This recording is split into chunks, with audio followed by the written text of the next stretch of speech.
95% of our life is coming from the programs of life, how to live life that we get in the first 7 years of life. And that's why poor people stay poor and rich people stay rich. The movie The Matrix is not science fiction. It's a documentary.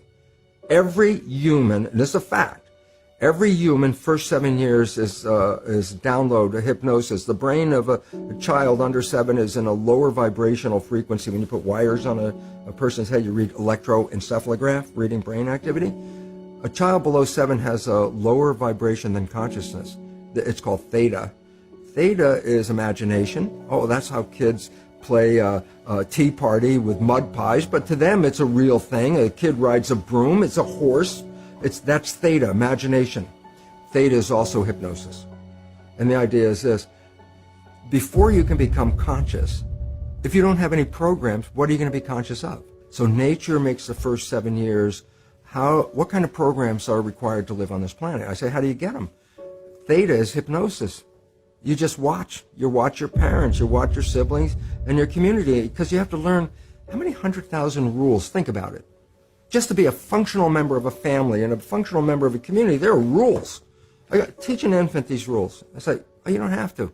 First 7 years, they observe it and just download it. Look, this is not new. I mean, there's the famous book, Rich Dad, Poor Dad. And basically said you come from a poor family and you could struggle your whole life and try to get rich, but you're not going to make it. And if you come from a rich family, you could be stupid your whole life and make it. Not because it was thinking, but it was unconscious behavior that was downloaded from rich families into kids, which is unconscious. So they're making the right moves unconsciously. If they engage their conscious mind, then they look stupid, but it's unconscious. And that's the same thing with poor people. Poor people have beliefs from the family. Oh, you can't make it, life's a struggle, things are hard, who do you think you are? And if that's the program you get, then 95% of the day you will sabotage yourself. And that's why poor people stay poor and rich people stay rich, because the programming. 95% of our life, this is a fact, comes from those programs in the subconscious. Every day, only about 5% of their life are you using conscious, which is creative. 5%. So your life is being lived, even though you think you're living your life. Exactly, and you don't see it because it's called subconscious, below conscious. And the Jesuits, for 400 years, they were boasting. People didn't understand. They say, give me a child until it's 7 and I will show you the man. They've been saying that for 400 years because they knew 7 years was the program period. And 95% of your life after that will be whatever that program is. So you don't have to try and think about what happened. I just say, look at your life. The things you like that come into your life come in because you have a program that supports them. But anything you struggle with, work hard at, put a lot of effort into making it happen, why you're working so hard, inevitably you have a program that doesn't support that conclusion and you're trying to override the program. So you don't need to do a lot of shrink and psychology stuff. You just look at your life and say, where am I struggling?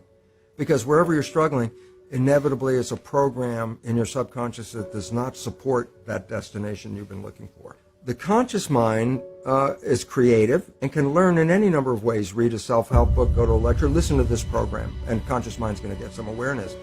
And I go, yeah, but subconscious mind doesn't learn that way. I go, right, it doesn't. Subconscious mind learns in 2 fundamental ways naturally. Hypnosis, which is the first 7 years. And after age 7, how do you put new programs in? Repetition. Practice. You want to drive a car, you didn't learn how by just getting in the seat and put the key in. You had to practice driving the car. You want to learn the alphabet. How many times did you go from A to Z? Try to go to A to Z before you can complete it. And once you completed it, you didn't have to go back and do it again. So 2 phases. You want to train the subconscious mind. Hypnosis, repetition. I like the last one because there's a new phrase that's bandied about called fake it till you make it. Meaning, if you're not a happy person, I say, you want to be a happy person? Then repeat all the time, I'm happy, I'm happy.